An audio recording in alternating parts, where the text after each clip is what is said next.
Nepal is currently on fire. Yes, the country currently is at a state of unrest.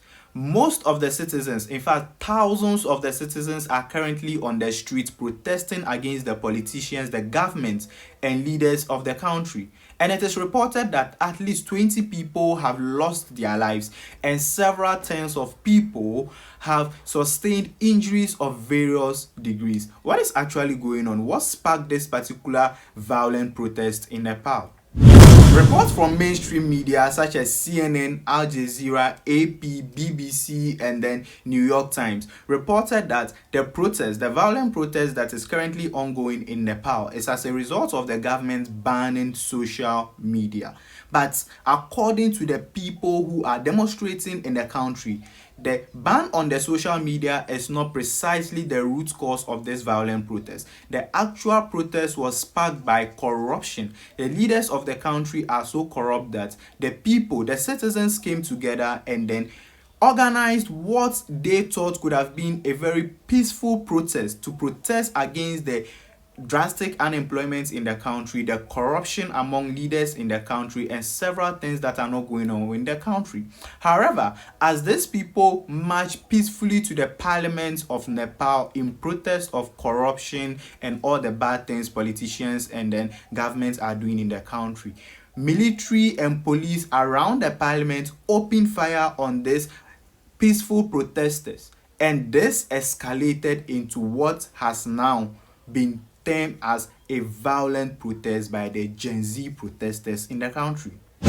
So it all started on Monday when a group of young Nepalese citizens came together and then went on a very peaceful protest to the parliament of the country. Over there at the parliament of the country, security officials at the parliament of the country, military and police opened fire on this particular young people who were protesting peacefully. Now, when they opened fire, there were several fatalities and deaths. Now, this angered the protesters and then they started destroying properties in the country. Currently, as we speak, several leaders in the country have fled from the country. The Prime Minister of Nepal has come out to resign. Also, the foreign minister was beaten severely by these protesters, and it is alleged that she even lost her life. Her husband, who is a leader of the Nepali Congress Party, also was beaten severely by these protesters. He was saved by security officials who were around and then taken away in an helicopter to safety. Nepal is a country that is plunged deeply in high rates of unemployment, corruption, and several other political misfits. So citizens came out to protest against this, and when they started protesting against this, they realized that the government of the country has banned social media. And according to the government of the country, the social media wasn't banned just because they wanted to ban it. They banned it because the owners of this media, X, Facebook, and YouTube, did not register with them. Now, according to the government, they were just trying to make sure that social media in the country was properly managed, responsible, and accountable. However, the citizens say that this particular ban on social media is one of the ways of the government to shut them down from protesting and from speaking against the corruption and all the wrong things that were done by the government and politicians.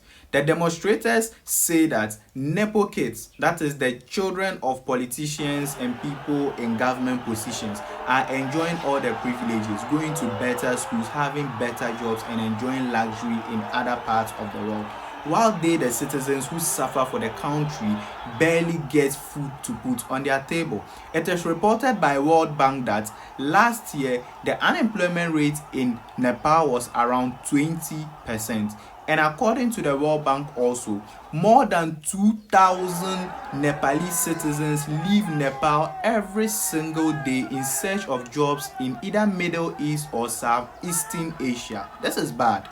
So currently, as we speak, the presidential palace, the official residence of the prime minister, and the building that is housing the offices of the prime minister and several other ministry and government buildings have either been severely vandalized or completely burnt down. In this video, this is the home or the presidential palace being burnt completely down. The violent demonstration or protest in Nepal is getting out of hand. Currently, the army and security agencies or security officials are just moving among the protesters. They don't even know what to do again. And all the leaders in the country have fled for safety. The Prime Minister, Khadga Prasad Oli, has resigned. However, his resignation is not even solving the problem.